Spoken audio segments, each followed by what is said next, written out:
సోదరిగాను కన్న తల్లుగాను ఎంచి మెచ్చుకుంటాను. విధితమైన విధి విధానములను ఉల్లంఘించను.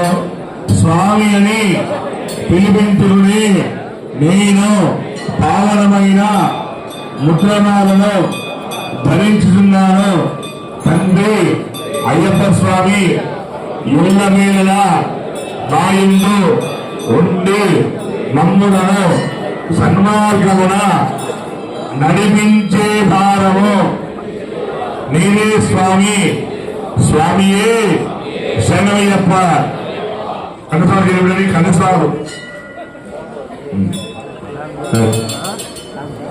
స్వామి జనం అయ్యప్ప దీక్ష నియమాలు తీసుకొని మనం ఖచ్చితంగా మాలు తీసుకోవాలి.